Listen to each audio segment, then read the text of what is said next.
Hello students. Well, myself Dr. Rajeshwari HV, working as an assistant professor in chemistry, JSS Arts, Science and Commerce College, Gokak. In this video, I am going to discuss the chapter Quantum Mechanics of BSc Final Year, Paper 1, 6 semester syllabus, affiliated to Rani Channamma University. This will be the first session on quantum mechanics. In this session, I am going to discuss the first topic, photoelectric effect. This is one of the important topic of quantum mechanics. Before we understand about the quantum mechanics, let me give some introduction to the quantum mechanics. Soon after the invention of electrons by J.J. Thomson in 1887, J.J. Thomson conducted a number of experiments using discharge tube, and he concluded that the atom contains negatively charged particles called electrons. And after the invention of proton, J.J. Thomson proposed the plum pudding model. According to him, an atom looks like a watermelon. The pulpy part is the electrons and the black seeds are the protons. And in 1910, Robert Mulliken showed it was quantified. Electrons are quantified by Robert Mulliken in 1910. In 1911, Rutherford gave the clear picture of an atom, and according to the Rutherford, most of this atom contains an empty space, and all the positively charged particles are focused at the center. Rutherford concluded this by conducting alpha ray scattering experiment. He took a very thin gold foil or the platinum foil of thickness 0.0004 millimeter, and he bombarded, it is as thin as a tissue paper, and he bombarded this thin gold foil or platinum foil using the alpha rays. And alpha rays are nothing but the helium nucleus, it is positively charged. And he made the following observations. Most of the rays passed without any deflection, and a few rays deflected in large angle and a few rays deflected in small angle, whereas 1 in 1 lakh ray hit it and retraced the path. Through this experiment, alpha ray scattering experiment, Rutherford concluded that most of the atom contains empty space and all the positively charged particles are focused at the center, and it is known as nucleus. Electrons circulates around the nucleus due to balance between centripetal and centrifugal force. Now, the Rutherford's model was an unstable model because according to Maxwell's electromagnetic theory of radiation, any charged particle which is continuously under motion will loses energy, right? And now electron is a charged particle and it is continuously under motion, will loses its energy and ultimately falls into the nucleus. If that is the case, the existence of an atom will be under the question, the stability of the atom will be under the question. Now, Rutherford's model is not a stable model. Instability is one of the drawback of the Rutherford's model.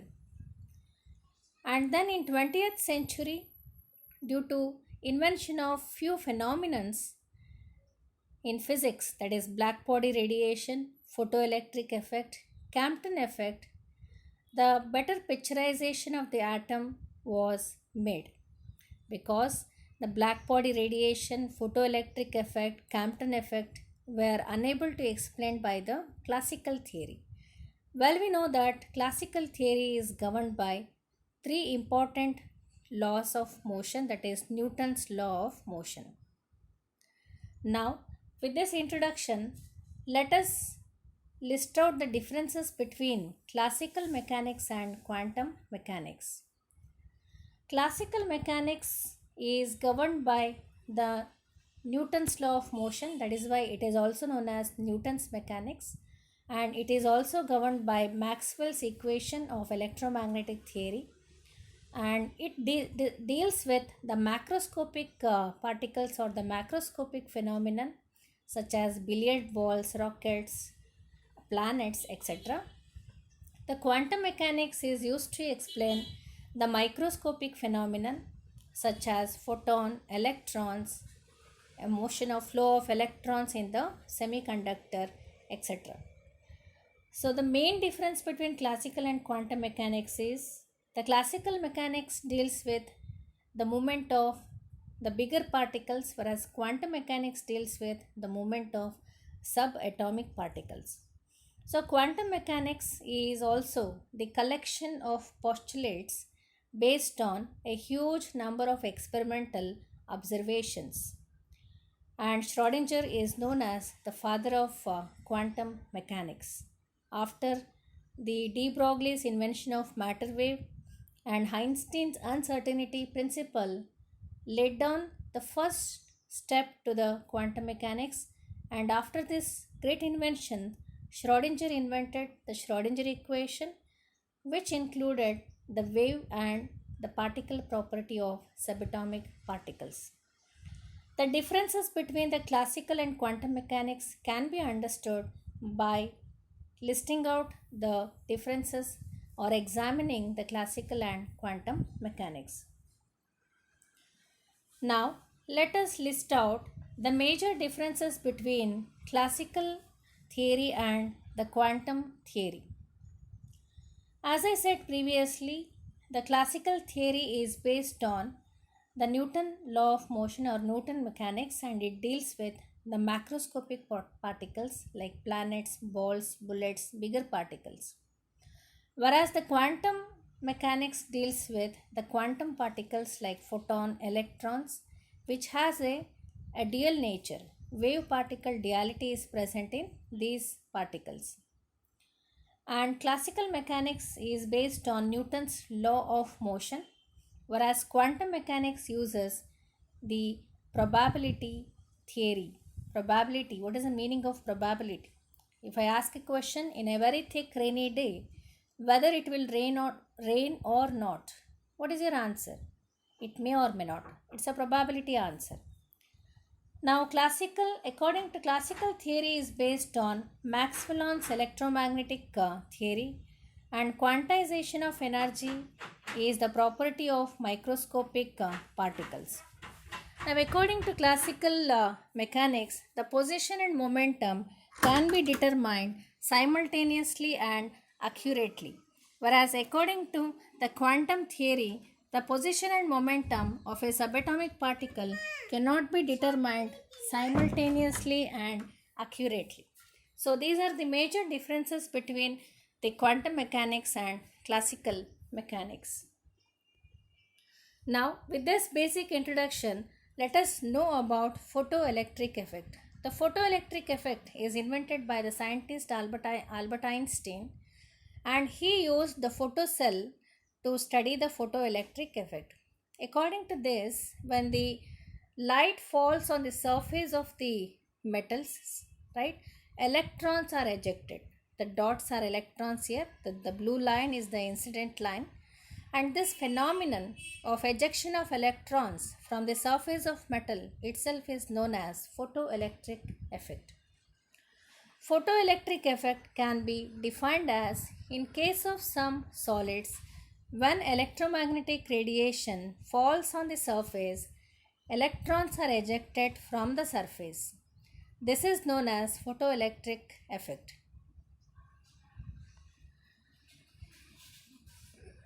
The following observations are made in the photoelectric emission experiments. Now, the first observation is the ejection of electrons is observed only when the frequency of radiation used is greater than the threshold value, that is nu subscript Th is threshold frequency. The meaning electrons are ejected only when the incident light has the frequency greater than threshold frequency. Then beyond threshold frequency, if the incident light has the frequency beyond threshold frequency, then the kinetic energy of ejected electrons is directly proportional to frequency of incident light. That means the excess frequency energy will be converted as kinetic energy of the electrons. Then third observation is the kinetic energy of the ejected electrons is not affected by the intensity of the incident radiation.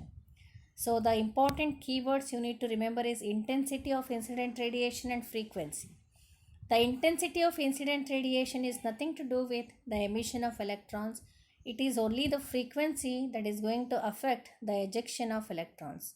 Only if the frequency of incident light is equal to threshold frequency, then there is ejection of electrons. If the incident light has the frequency greater than the threshold frequency, then extra energy will be converted as kinetic energy of the electrons.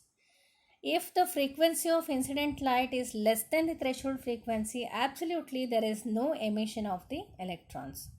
Even if you increase the intensity of the light, the intensity is nothing to do with the ejection of the electrons.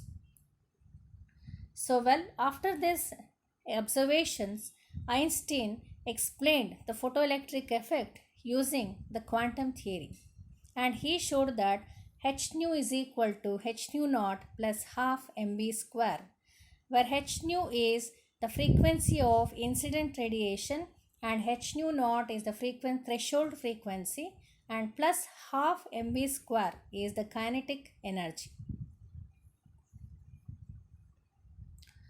The expression can be rearranged. Then we have half mv square is equal to h into nu minus nu naught.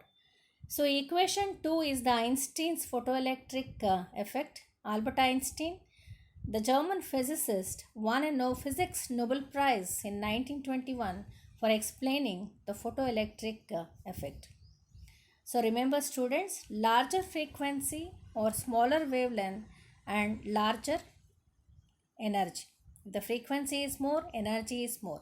Energy and frequency is directly proportional to each other, whereas energy and the wavelength is inversely proportional to each other, and frequency is wavelength is also inversely proportional to each other. If you increase the frequency, the energy is also more. Okay.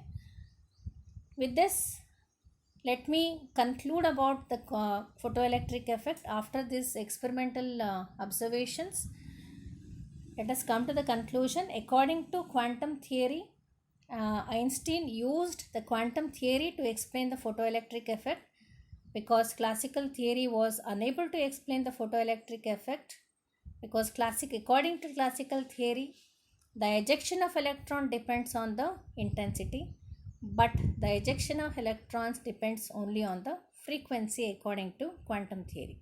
Well, according to quantum theory, light consists of bundle of energy called photons, the energy of each photon being equal to h nu, where nu is the frequency of the light. So Einstein explained that light not only has the wave nature, it also has the particle nature. Whereas E is equal to h nu is a photon or a bundle of energy, as a pocket of energy. Then when the photon of light frequency nu naught, threshold frequency, strikes on the electron in a metal, it imparts its energy to the electron. So as we said previously, if the threshold light having the frequency nu naught, threshold frequency means the frequency or the energy required to emit the electron is known as threshold frequency. If that frequency falls on the metal surface, electrons will be ejected. That energy is passed to the electrons, and this enables the electron to break away from the atom by overcoming attractive influence of the nucleus. So if a threshold frequency, the light of threshold frequency falls on the surface of metal, and this will give energy to the electron which is bound in an atom. So this energy is used to overcome the attractive force between the nucleus and the electron, and the electrons will be ejected. Remember, each photon can eject only one electron. Then, if the frequency of light is less than the threshold frequency, there will be no ejection of electrons. Now suppose the frequency of light falling on the metal surface is higher than the threshold frequency, that is nu is greater than nu naught. The energy of threshold frequency is consumed to separate the electrons, and the extra energy is used to increase the kinetic energy of the molecules. So that means if nu is greater than nu naught, right, the nu naught out of this, nu naught energy is used, threshold frequency is used to separate the electron, and the extra energy is converted as it is used to impart the kinetic energy to the electrons. So with this we can conclude that according to the Planck's equation, light has the wave nature. Now according to photoelectric effect, Einstein's equation, light has the particle nature. Thank you. In the next session, let us discuss about the de Broglie's matter wave equation.